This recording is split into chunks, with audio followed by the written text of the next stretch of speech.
Thank you for wandering into the last video store. My name is Alexei. I am your host of this show where I talk to cool, funny, interesting, exciting, and wonderful people about their favorite films in the style of an old school video store rental combo.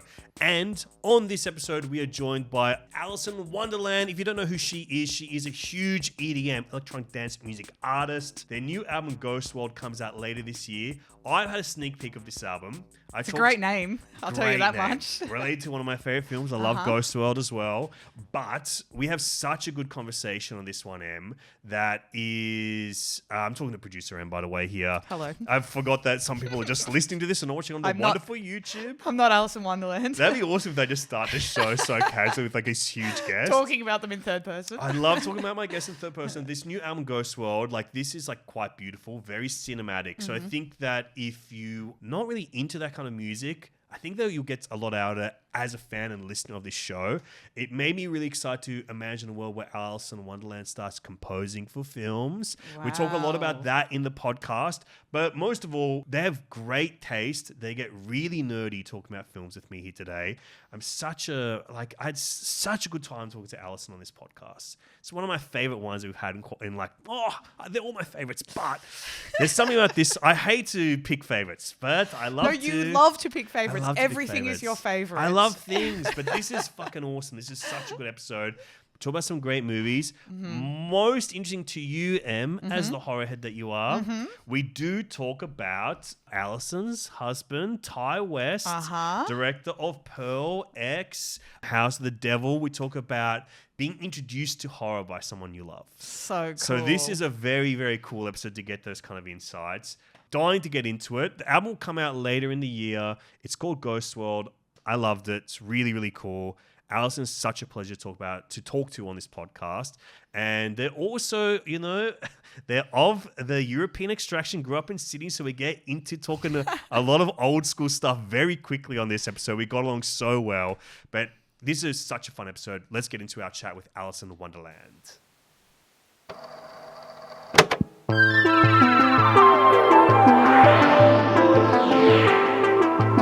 The last video store.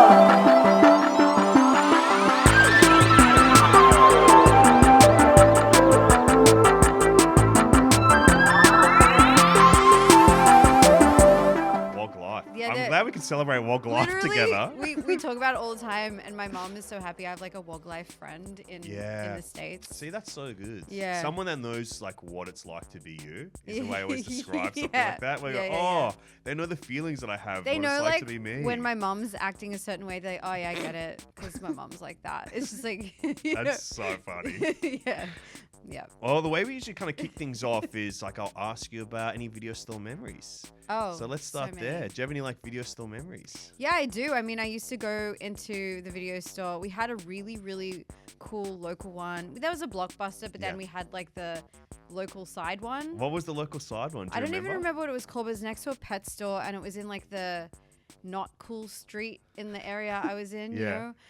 Where did you grow up? Where was this? I grew up in the East, in Sydney. And it was just this little corner video store, and it was this old guy that ran it, and he was always there and awesome. Yeah. And I would just always walk around with my mom, and she'd let me pick, it was either the weekly ones for like 5 weeks. It was usually the 5 weekly ones. Well, that's how you discover everything, right? Getting that big bundle. Yeah, and I really loved fantasy. I still do. So I would always kind of it's in the name, right? Yeah. But I love the 80s fantasy Oh, stuff. beautiful, like synth fantasy type stuff.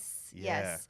And so that's kind of what I would, and I would always take out the same ones in videos all the time. What were the ones you were picking up over and over? I mean, The Princess Bride was on repeat. So still my favorite movie. Dark Crystal, Legend. Oh, wow. I love Legend. Legend is so good. Yeah. Did you get the one with the Tangerine Dream soundtrack? Beautiful. By the way, shout out Tangerine Dream. Yeah, shout him out. Like, I love there's actually on my album that's about to come out on Ghost World, the opening track is really inspired by Tangerine Dream and a little bit of John Carpenter. I honestly, that's what I wrote down about this album. I started listening to Wait, the album really? today. Yes. The And beginning, that Ghost World. First track, Ghost That World. was Tangerine Dream and John Carpenter, big reference. Oh my God, I felt the John Carpenter straight away. We've got those moody elements coming in, but then it's got that kind of outside quality of the Tangerine Dream that kind of hovers around it. I said like in my head, what sounds like Ghost World? What sounds like the world I'm building? And that's exactly what it sounded like. I could close my eyes and I could see this like Tangerine Dream type soundtrack. Wow, truly, it's like such a wonderful opening track. Like Thank I found you. it really transportive. And the thing that I was interested in is, have you ever considered like composition for film? Yeah, a Because lot. it I felt actually like it. studied at like the Sydney Conservatorium, so Yeah. I'm classically trained, and like I have a, I know about. Yes, it's my dream. Yeah. I've tried to sneak strings a lot into my Yeah. songs and chord progressions and sounds, and I have a side project called White Fang where I'm really experimental with that Yeah. kind of stuff, and that's obviously a big goal of mine to eventually do. Yeah. But it's so easy to say that. But I've been around film composers, and it is a different thing. Yeah. And it is a whole other craft, and I would want to sit and like really learn how to do that properly. Well, it feels like with this album, that's like kind of feels like that's the direction to me. Like, yes, because I think there's something about, I've always felt this electronic dance music where there is a compositional quality to it. Because it's like, unlike other genres of music or other feelings of music, because EDM, it has, for me, it's all about like setting and creating and heightening an atmosphere in reality. So more than most things, it feels to me like it is something that scores reality or is a soundtrack to real life. I see that. I think also the beauty with electronic music is you can really make any sound. It's incredible what you can do on a computer now. Yeah. And so there's so much you can do sonically that's experimental and new, and that's also why I love electronic music. It's always evolving. It's aligned with technology. So technology is always evolving, and there's so much stuff you can do, and I'm constantly learning. And you can kind of just make anything that's in your head appear. To make it a reality. Yeah. That's so cool. It's cool. Oh my God, I'm already geeking out. I love this. Wait, that's really cool that you actually, because that also, by the way, the little Ghost World, like the little voice, that's my kid. Oh, really? Yeah. That's so beautiful. And I think as well, like Ghost World, the title, I mean, this is a podcast about film. Ghost World, the film, is like so essential to me in forming my own taste. And especially that's a film about like discovering music. Was that in there at all for you? It's actually not related at all. And I was aware that there was, obviously, it's like a graphic novel as well. Yeah, Dental Close. But it's not related. Yeah. I was going to call the album Ghost, but it just felt more like a universe than an actual being. And the whole album, I kind of wrote about creating my own world around how I'm feeling in my reality. Yeah. And I wanted to find a place for myself. And I think a lot of the time when you're not someone that fits into to a category, you're like wandering this earth a little bit in limbo. And that's kind of how I've felt. And a lot of the songs seem to be about that. And so I wanted to build a world around that for the people who also feel like they don't really fit in. And so, the shows that are going to come out next, I'm going to be doing touring next year. Yeah, touring next year. We're building like a whole universe around Ghost World. That's so beautiful. Yeah, but I wanted that, like the album covers like me on a swing with a ghost, and I wanted it to be kind of tangible. Yeah. And I just always saw myself in like this kind of suburban park with this ghost, and we were hanging out, and it wasn't like a big deal, and it wasn't super like woo, I just wanted to be kind of like people could see themselves in that.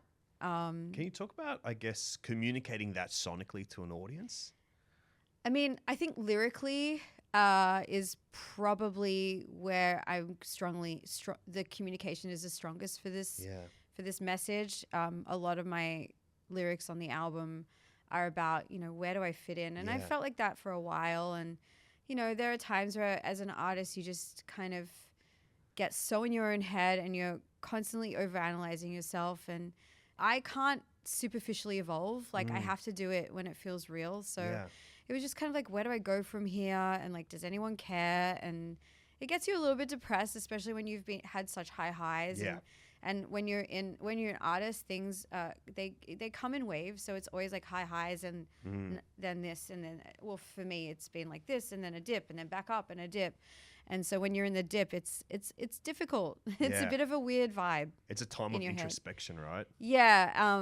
And I think, just being Alison Wonderland for so long, I was just kind of like, where the fuck do I fit in?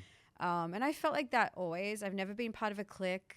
I don't have that many friends in music. I don't have that many friends. I'm not like, I just don't have that many friends. And I never have. I can count them all on this is how many I can count, and they're all thanked on the back of the vinyl, but they've been lifelong friends. It's not like I don't want to have friends. I just have very close, long friendships. That's beautiful, I think. Yeah, I mean, including my manager. They're all in the room today. Yeah, actually. But I mean, that's also the reality of being in your 30s. You go, God, it's about my art. It's about the things I love, and I've got less friends than ever. I think I've just always kind of been like that, though. I've always felt a little bit like I didn't really know where I fit in, and it's not a bad thing either. But I think that's why I'm the artist I am, and I just I wish I could be more definable, but I don't know. It's hard. I mean, I'm also I have a different perspective than everyone else on myself. So like I wake up every day, I get in the studio, I would walk the dog, or so like my brain's not outside of who I am much. But so Ghost World, there's a couple of songs in there where there's one that's like very, very sincere, which is the last song called Is This the End? And I wrote that in 5 minutes, and it's kind of, I'd been really feeling this for a while, just thinking, is my career over? Like, I was starting to feel really replaceable. I think everyone kind of feels like that. A lot of artists, when they heard it, were like, oh. It resonates. Yeah. So I think a lot of people in lots of different places in their life and the world feel that way, I think so too, and I think that's a beautiful sentiment to be like putting out, and for people to be able to go, oh, it's not just me that feels that way. Yeah, it's just questioning yourself, and I am questioning myself, and hey, I don't know. That's beautiful though. I mean, to me, art is an expression of empathy, and I think that's I think it's really beautifully captured in this new album. Oh, thank you. Yeah, I think it's my favorite album. Yeah. New release. Beautiful. Well, let's get into talking about some movies. Please. Because you've got a beautiful stack of movies. I've seen you wandering around the store. You told me you've got a top 10 list that's always changing. I do have a top 10 list. And I've had a top 10 list since my husband started kind of showing me more movies. And I was just like, oh, my list just changed completely after that. So... yeah, and it's still changing. I love discovering new things. I think, like, when you're a kid and everything feels like the first time. Yeah. There were so many things that I hadn't discovered in film until recently. So it's, for me, like, probably one of the more inspiring things in my life was discovering more films at the moment. One of your films at the top of this list here, it's a new release film from our new release section. I'll say that. It is directed by your husband, who was, I would say, for me, when I was getting into horror, his films were like a key to getting inside. So he's a huge admirer of his work. And this is one of his great films. This is Pearl from Ty West. Horror. Yes, I had to put this. I had another film actually that I'd originally sent you, which was Force Majeure. Great movie, yeah. I love that. So I just kind of want to silently shout that out because I love that film. Don't be silent. Shout it out as loud as you need Force to. Majeure, like the brilliantly awkward film. It's like the most awkward film I've seen in. Like, it's so good. The guy that did Triangle of Sadness. They did that other one The about Square? Yes, I love The Square as well. Yeah. Holy shit. It's so real. Like, there's so much reality in his films. Yeah. Where I was just like, oh my God, like, I feel like a fly on the wall, and it's so fucking awkward. Yeah. I loved it. I love, like, Force Majeure. But I had to do Pearl because it was the first time I'd, seen another creative create something from the other side. Wow. And I was thinking I could talk about Force Majeure, but I could really talk about Pearl, and I could really talk about what I had seen on the other side of, like, someone that's very inspiring to me. And, the first time I found out about Pearl, or like really knew what it was about, we were in New Zealand. I was in New Zealand with him when he was Yeah. doing the first two The first films. two film, X and Pearl. Yep. And we were on a hike and just hiking around waterfalls. It was very cute. Yeah. And he's like, yes. And I said, just tell me what's about. I'd love to hear it, you know? And so we were walking for about an hour and a half, and he told me in detail what the movie was about. And it was haunting me. Wow. It was haunting me. I thought about it for days, and I just could see exactly what it looked like in my head as he was explaining it to me, because he had such a strong vision for it. And then to see it finally finished, it was the trippiest thing. Yeah. Because I had seen it in my head, and then what I had seen in my head was exactly what I saw on the screen. It was so weird. It was one of the weirdest things. Yeah. Wow. And it was just such a cool thing. I was never really into horror or genre movies. I mean, I love fantasy. I guess that's a genre. But before him, because I was ignorant to the fact that it was not just jump scares and stabs, you know, and I don't really like gore. So I would get really squeamish, and I get really scared, and I wouldn't be able to sleep for days. Like when I watch a film, I really get in it and I carry it with me. And so what I learned from him and, you know, films like this is like, horror doesn't have to be like that. Yeah. And it can make you uncomfortable in so many different ways. And that film really did that for me. And I just love how simple it was and how deep it was, and just everything was like looked brilliant. The acting was insane.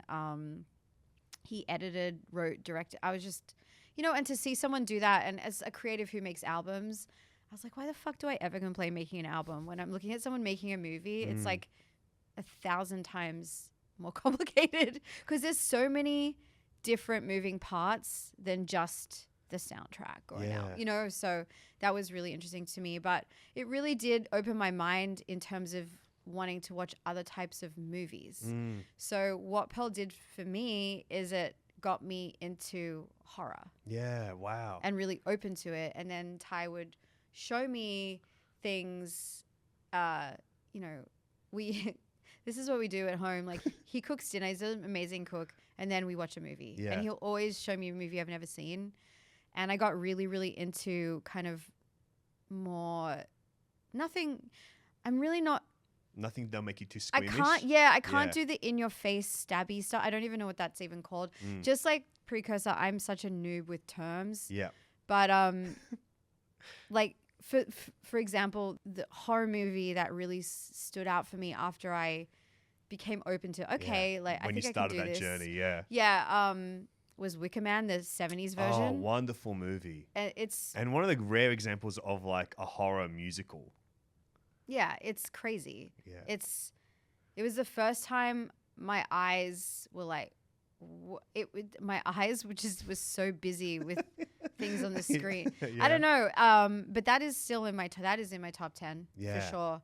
And it's a genre called folk horror, which I then kind of got into a little bit. Yeah, because it's almost like a meeting of fantasy and horror together, right? So that's the thing, is as I got into this journey, I realized that fantasy and horror are so similar. And I'd been into fantasy since I was a little kid. And, you know, a lot of fantasy films, especially in the 80s, they're kind of dark and scary. Yeah.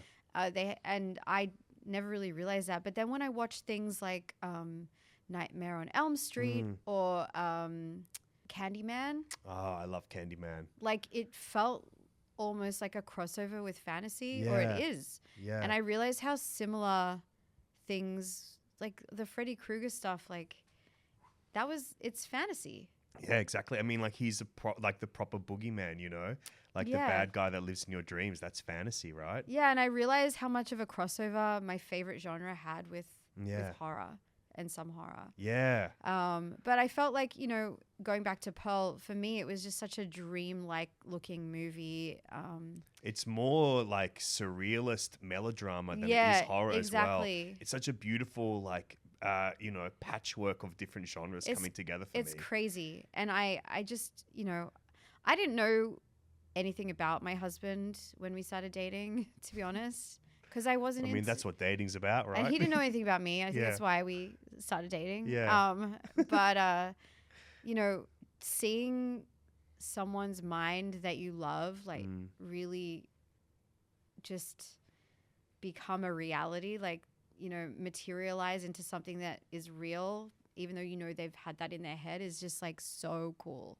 Because I that happens with me and my music, and it was just kind of like, oh shit, like you do that too, like, and I see how hard, I know how hard it is to do that, and like how hard it is to work. So just to see that was like super, cool. And I don't think I've seen many movies like that.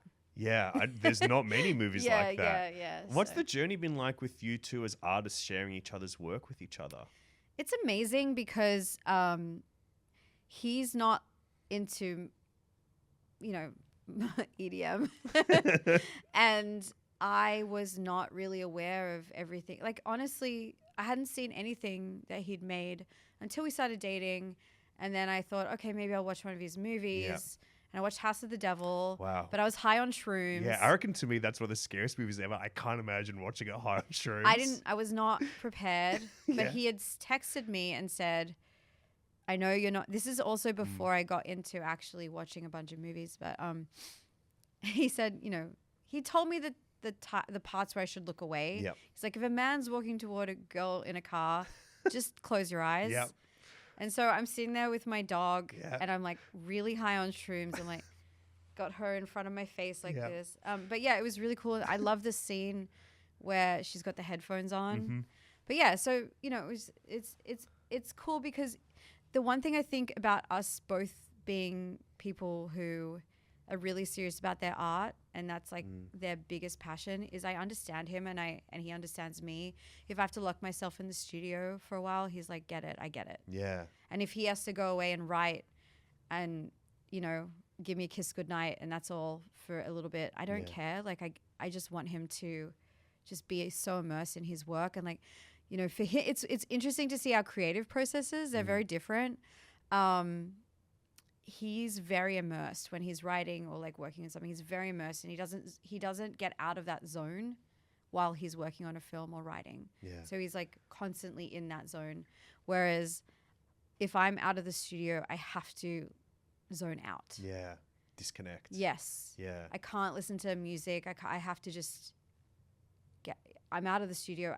I need to clear my head. Yeah. And he's like the complete opposite. So it's can't get out. Yeah. Yeah, it's interesting to see that. But I think it's like the first time I've ever met anyone that really got me, or I think also probably for him. Yeah. Where I've never cared if he'd had to go away and like do something. I'm just like, get it. That's so beautiful. Yeah.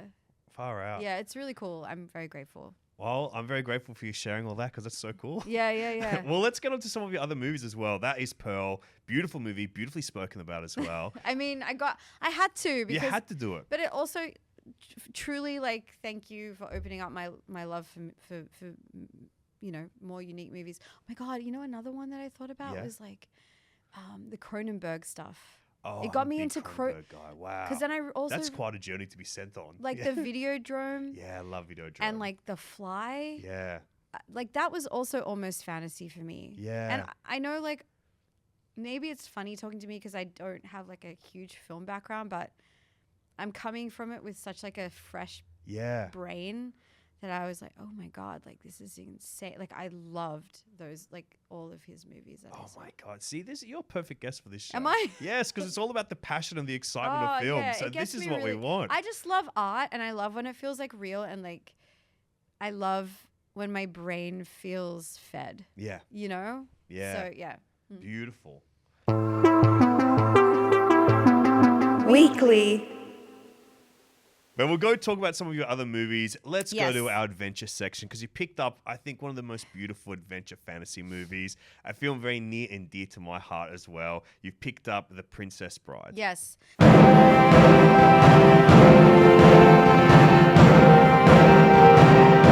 Adventure.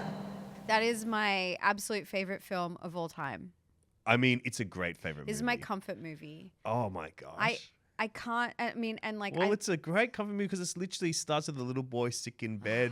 being looked after by his grandfather, you know? It's the perfect film. It's one of the perfect films. I think so. And it has one of the great taglines. I'm just trying to find it because it's one of those taglines that has been stuck in my head for ages. I think I know what you're going to say. It is, hang on, it's loading very slowly. It has this really long tagline: heroes, giants, villains, wizards, true love. Not just your basic, average, everyday, ordinary, run-of-the-mill, ho-hum fairy tale. And I think that's such a beautiful, long descriptor of everything that is wonderful about this movie. It's the best. Like the script, the characters. Always get so attached to all of them. I have all the bobbleheads. Actually, for my birthday last year, Ty... This is actually the coolest present I ever gotten, and he surprised me with it. Oh, wow. He had got me a poster of the Princess Bride and had like Carrie Elwes and Robin Wright sign it, and it said to Alex or Alison. My real name's Alex. I can cut out if you need No, me it's to. fine. Let's do it.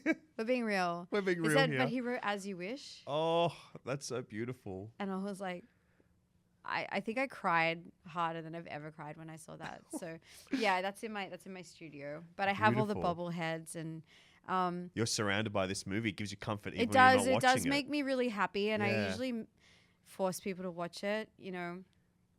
And it's just like, I don't know. I don't even know where to start with this film. When did it come into your life then? Like, I don't know. I think I was like 4, like really young.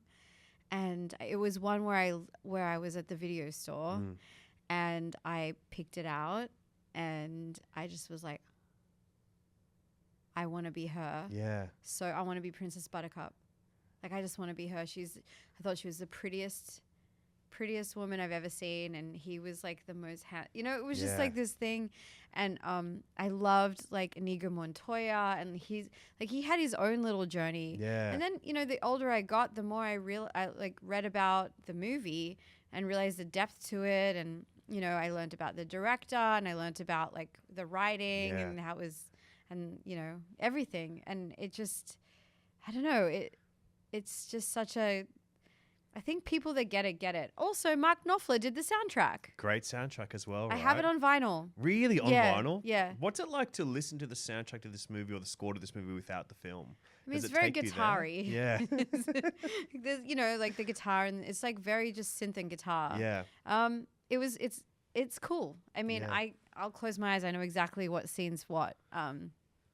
But I mean, come on, Mark Knopfler of the Dire Straits doing the, like, I don't think people talk about that enough with this movie. No, I don't think so. I don't think I've ever had a conversation about the music to this Has film. anyone ever brought this up? You're the first one. It's really cool. Yeah. You know, I pay extra attention to like who does soundtracks, but yeah, I thought that was just a cool thing that no one talks about with this movie.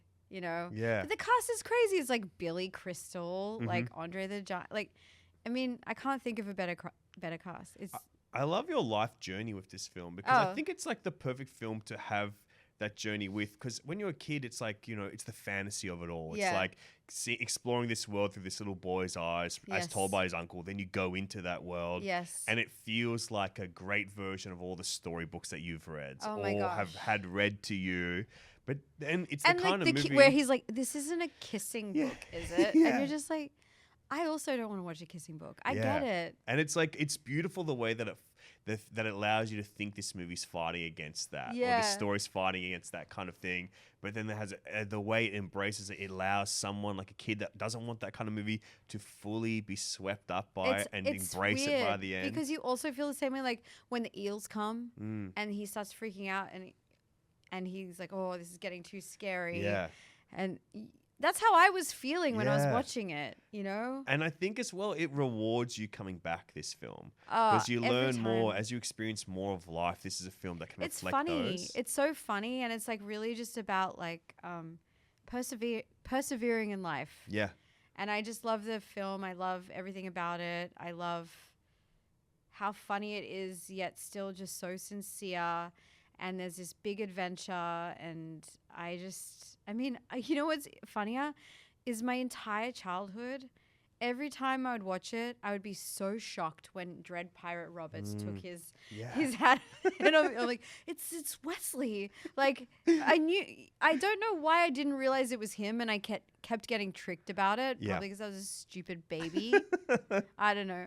But I just think, and I also love that the cast is so embracing of the movie still, and they'll still do reads and stuff. I mean, I heard this great thing of Mandy Patinkin talking about how his big, speech has changed meaning for him over the time. And it's that like, speech is incredible. This really moving video of him talking about It makes how you it's kind of cry. Absolutely. Yeah. And beautifully performed. But the screenplay and the book are by William Goldman, who is William Goldman. one of the great screenplay writers, one of the great writers. Yes. Shout out to the big man, William Shout out Goldman. William Goldman. We're not going to be silent. We're shouting out William Goldman. We're never silent with anyone. Mark Knopfler, William Goldman. Rob Reiner, there's a shout out to Rob Reiner, Reiner too. Robin Wright, you're getting shouted out right now. Obviously. Andre the Giant, big up, brother. Shouting Big out shout Andre out. the Giant. Extra giant. Extra giant shout out. But William Goldman, he wrote the book as well. Yeah. And have you read the book? I have. I think the book is just wonderful. I read it after, I think, probably the second or third or fourth time I saw the movie. Okay, so you're with me on this. I really am. And I think that book was just like, the book is just wonderful. It's so good. It feels like a great companion for someone that loves the movie because comforting. It's so directly written to you. Yes. But he's one of the great writers. Yeah. For screen, he's written Misery. Mm-hmm. He wrote All the President's Misery Man. Misery is a crazy movie. Can we shout out Misery? Shout out to Misery. That broken, when she breaks the... Oh my God. Ah! Shout out to Hobbling. Shout out to Hobbling, as it's called. All the President's Men, one of my favorite movies, Butch Cassidy and the Sundance Kid, The Stepford Wives, and Marathon Man, which I think is like another great 70s thriller movie. Yes. But he is one of the expert writers of American Princess Bride. Yeah. And I actually weirdly think Princess Bride, of all those other films, all these books that he's written, all the plays he's written, I actually think Princess Bride is the one that stands on top because it's so about writing and storytelling. But it's also just like, it is, but it's also like, I could watch this as an adult, I can watch it as a kid, and I still feel feels for it every time. Yeah. I love that movie so much. It's like a big warm hug to me, and I just think it's so magical, and it sums up my love for fantasy films. It's still my favorite. I mean, I go to the Renaissance. I love fantasy. Yeah. You go to the Renaissance Fest? Yes. I actually DJ'd the Renaissance Fair in LA this year. That's awesome. And I played Renaissance versions of my songs. Oh my God. It was pretty crazy. I'll show you. That's so sick. It was pretty sick. Yeah. Yeah. And we had some people dress up as monks, kind of. The Renaissance Fair in LA's fantasy and not just historical. So there was room for being a little fun. Of course, there's got to be, right? Well, listen, some people are very serious about their Renaissance fairs. Well, I will be unserious with you as much as you need. But that is The Princess Bride. You spoke beautifully. Such a beautiful warm hug movie. What a lovely way to put it. It is a warm hug movie. And if you've not seen it, show it to a young person. If you've not seen it, what's wrong with you? Yes, there's something seriously wrong with you. Shout out to all the people that have yet to see Princess Bride. We believe that you can do it and watch it. Yes, we're going to shout you out extra. A little extra shout out for you guys. Because we're watching you and we will know. We know about it. We're going to investigate and make sure you watch it eventually. Yes. But that is The Princess Bride. Let's move into the dark waters for this next one. This is a perfect film. I agree. I think this is a really rare example of a film that can truly be described completely as perfection. By the way, all three of these movies I've picked have crazy good monologues. The Inigo Montoya certainly one. Do, yes. Pearl's Pearl monologue. That shout out Mia. Shout out Mia. Perfect monologue. Perfect monologue. And then we have the great Robert Shaw monologue from Steven Spielberg's early masterpiece, Jaws. Horror. That is my favorite monologue of all time. Really? Yes, I feel like the way he delivered that line, that monologue, you could hear a pin drop if someone's watching that film. Yeah. I love that scene so much because I don't care about sharks and like hunting. Like there was nothing if someone was like, it's a movie about a big shark, I'd be like, but you watch the movie and it's like, it's it's a giant blockbuster for a reason. I think it was like the first blockbuster. It wasn't like destroyed all records at that time. 1975. Yeah, it's Yeah. 50 years. It's It was 50 years. I'm so glad you picked this one because no shit, like 2 days ago, I watched Jaws at 50, this new anniversary documentary about it. I watched it. I love that documentary. You know why I also loved that? Because again, it's like seeing someone struggle to get their vision. To achieve And I've perfection, been there you where know? I've cried Yeah. and struggled and been like, I don't think this is ever going to see the light of day and my career's over. And to see like Steven Spielberg talking about that and how he's still traumatized to say, you remember what he says in the documentary that he sat in the boat, in the Jaws boat and cried. Because they've got the Jaws boat on Universal Studios. He used to go visit the boat, sit and in. have like PTSD in the boat. I thought that I was. get it. And then he talks about how the boat's not there anymore. Yeah. And he's like, I think there's something about that. It's like, oh, that is the most unguarded I've ever seen that man is talking about that. You could see the trauma. Yeah. And like that is like I mean, they went 100 days over schedule. Yeah. That's crazy. That's crazy. It's crazy. And that monologue And that he said, what a great way to start this conversation. So they reshot that. Yeah. Because the day before, and the only reason I know this is because I fucking can't ever, when I think about the movie and I think about the monologue, the goosebumps I feel, I'm just like, that's some of the best acting. I don't know what magic was there that day, but the day before he was really, really intoxicated on set, the actor, and they couldn't get they couldn't get anything out of him. Yeah. And he was so embarrassed that he called and asked to reshoot it the next day. And then he achieves something that is true greatness. It's one of the greatest moments in a movie of all time. I don't know why, but I could just be, running around distracted on my phone. But as soon as that monologue starts, I'm just like locked in. Yeah. And it's just like, it really, you forget you're watching a movie. Yeah. It's super weird. I don't know. Because it becomes real in that moment because the movie's so heightened and you have like, the great kind of pullings of tension, like all the things around the technique, the craft of this film. They're shooting it in the actual ocean. Imagine back then doing that. And with a shark that didn't work for half the time. That looks weird. A shark that doesn't work, it looks weird, but like it's all the craft that creates that and creates that tension. But then that moment that we're talking about, that monologue, that is reality. That's him going, he turns that character from a character into a real man with a real history. It's really crazy. Yeah. It's a really crazy movie. I think that's a perfect movie. Truly a perfect movie. And I went on Rotten Tomatoes to see like if it got 100% and it didn't. That's crazy. And it was 97 and I was like, who the fuck are these 3%? And then I went and read, you should go in and read the reviews. And one was like, the shark looks too mechanical. And I'm like, shut up. That's the charm of the movie. No, but the thing is like the beauty of the movie is because the shark wasn't really working how they wanted to. We didn't really see it that much. So they had to hide it. It's like, one of those great things of... And it turned out better. Filmmaking as problem solving. Where they go, we've got this problem, the shark looks shit, what can we do? I know. So they use the power and language of film to hide it, but to create an image in your mind that you're not seeing with your eyes. I think Spielberg is just, obviously, it feels like you're reading a book. Whatever you watch of his, it's like it's way more magical than just watching a movie. Like any Spielberg movie. I don't know how, but he can just tell a story without saying anything and just like the camera panning. Yeah. I love Jaws. Oh, I'm so glad you're the first ones to talk about Jaws. Wait, on this really? show. Yeah. So you know that my kid says we're going to need a bigger boat. Really? I told him to say it. He also says, "Go ahead, make my day." And do you feel lucky, punk? Like and his favorite toy is E.T. Like, oh my god, this kid rocks. Yeah. Shout out to the kid. Shout out Max. We love you. Yeah. Can I ask you as well? Like, this is one of the great movie scores of all time. Yes. Can you talk to me about the score by John Williams? That's 2 notes, but you know exactly. Just when I just did that, if I was not talking about Jaws and I just did that, you would know exactly what that is. And that is that is probably the best melodic thing on a soundtrack of all time. It's so.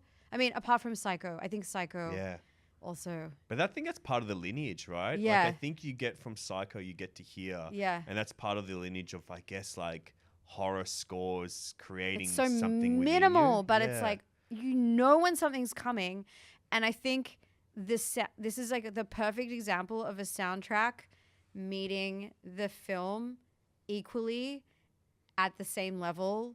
And without the soundtrack, you wouldn't have the film. Without the film, you wouldn't have the soundtrack. It's just like you need them for each other. Wow. It's perfect.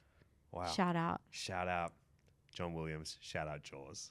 I mean, the GOAT. The GOAT. The absolute GOAT. Yeah. Well, those are some beautiful movies you've picked up. We've had some great conversations.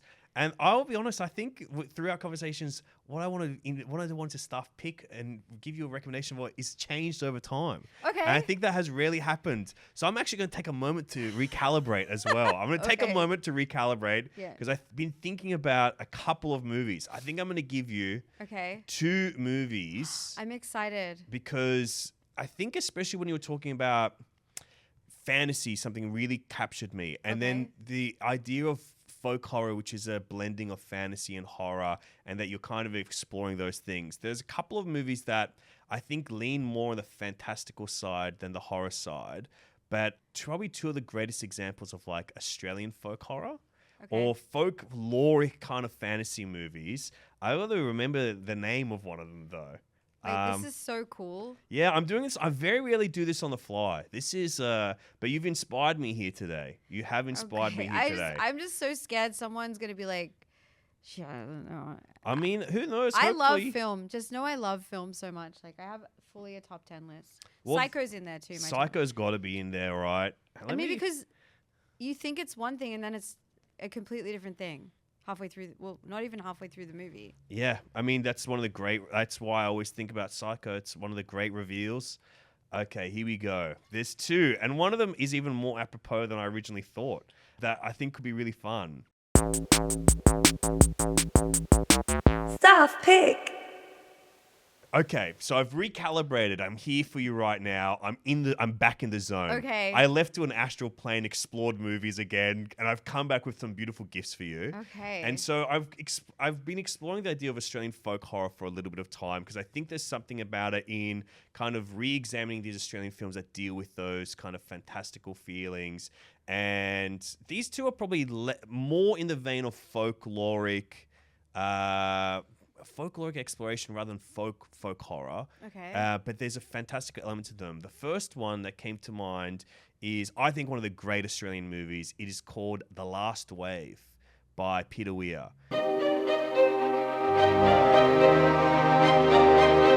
Thriller. And this is a 1977 Australian mystery drama folk horror film from Peter Weir. It's set in Sydney at that time, and it's all about a white solicitor in Sydney who's seemingly normal life. No spoilers. Oh, I won't say too Okay, much, okay, but I'll okay. say it's about So I will go watch this. a white solicitor who experiences these premonitions of a natural disaster, a big wave coming to like wash the world away. Whoa. And so it's a connection to dreaming and dream time and the interpretation, and it's an interesting European interpretation of those dream times. So in effect of that, it kind of becomes folk fantasy.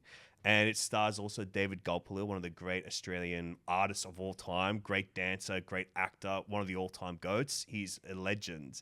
And it's one of his early film roles, and he's placed in this really interesting kind of fantastical element that is between 2 worlds, between the reality of the film, the grounded reality of, city-side Sydney, and the dreaming. And there's something where he finds like this bridge between those 2 fantasies. That's sick. And it's through dream as well. Like when you talked about Freddy Krueger as being folk horror, there's this moment in there where it is so almost out of like Dracula or something in this film, where he is peering through this window, and a window at nighttime when someone's like half asleep.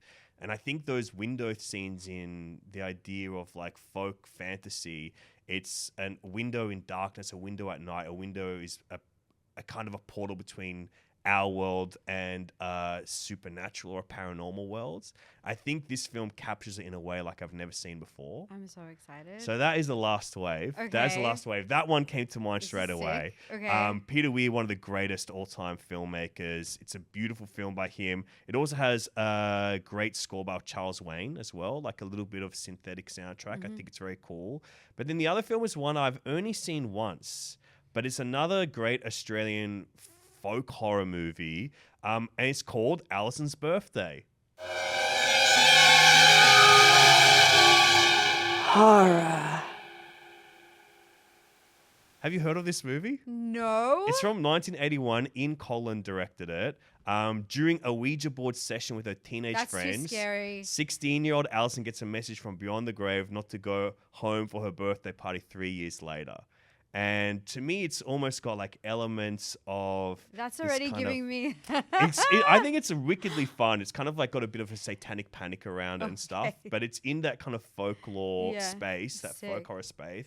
But I think that there's something in it. I hadn't gonna even go thought about Google this this. movie. Yeah. When I leave. Of course, you're allowed to. I'll allow you to Google it. But that's another good one. That's a pair of cool Australian folk fantasy horror films that I think you'll get something out of.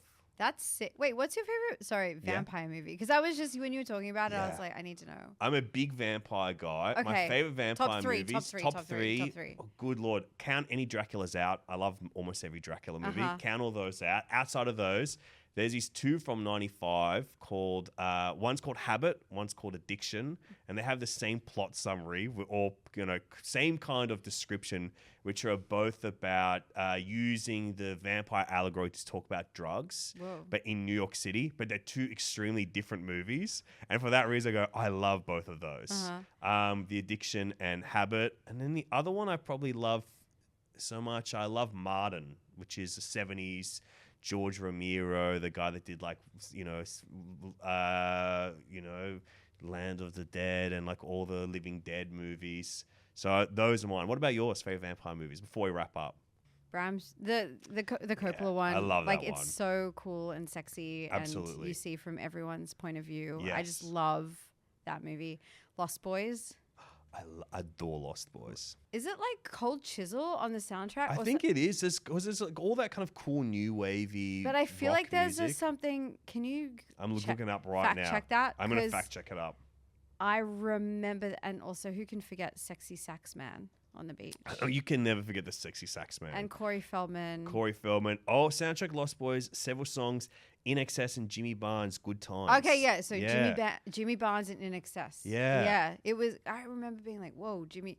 Yeah, it was Jimmy Barnes. Yeah, well, I mean, That was that's so- his chisel, so shout that's out- him. Shout out Jimmy Jimmy Barnes. Shout out Jimmy Barnes. What a ledge! Shout Yeah. out In Excess. Shout out In Excess, God, another ledge. I mean, yeah.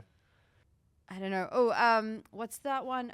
Let the Right One In. Oh, great choice. Yeah. I love that movie. I love that. And then I also kind of really love Interview with the Vampire. Me too. I like T. Cruz in that movie. My God, he's Lestat. Mwah. He's Lestat. I don't know why I love him so much in that movie. It's because I believe he's a vampire. He's you know? Shout out T. Cruz. Shout out T. Cruz. And I think you're a vampire, mate. Yeah. I'm suspicious. I reckon you really are a vampire. I think you are whatever you want to be, because I want that coconut cake one day. Yes, I love that coconut cake. And if you are a vampire, please buy me Tom Cruise. I want to be a vampire too. Oh wait, well, what about the New Zealand one? What We Do in the Shadows. Love that movie. It's so good. Mike, you got to come back. We've got to talk more vampire I feel movies like we next just time need to you're nerd here. out. Yes, please come back. Alison, thank you so much for joining me here on The Last Video Store. Thanks for Ghost having me. World, the new album comes out very soon as well. And like we said, John Carpenter, Tangerine Dream. Tangerine Dream. It's all in there. Yes. Yeah. I try. I think it's beautiful. I think I can truly, when I heard that track, I can truly imagine this scoring a film. It's now become the intro to my new show, and it's really sick. Hell yeah. Yeah, it feels good. Well, I can't wait to see you on tour. Can't wait to enjoy it all. Thank you so much for stopping by The Last Video Store. Thank you. You've picked up some great movies. You got some great recommendations. You picked up Pearl. You picked up The Princess Bride. You picked up Jaws. You picked up The Last Wave. And you picked up Alison's Birthday. Oh, I want to see Alison's Birthday tonight. I'm going to go watch it. Oh, God, I can't wait. I hope you love it. I'll let you know. Report back. I will. And come back, please, anytime. I had truly such a wonderful time. Thank you. Same. the last video store.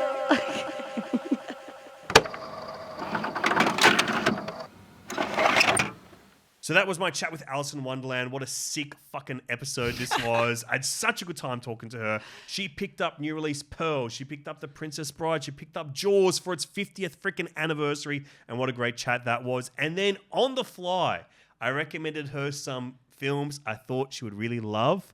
One of them is The Last Wave, which you can pick up the Umbrella 4K, which has a commentary track by your favorite film discourser, Alexei on there. Awesome. And then I also recommended a film on the fly that I can't believe I hadn't thought of for her as well. And I even have to remember the freaking name of the film, Alison's Birthday, Australian folk horror classic.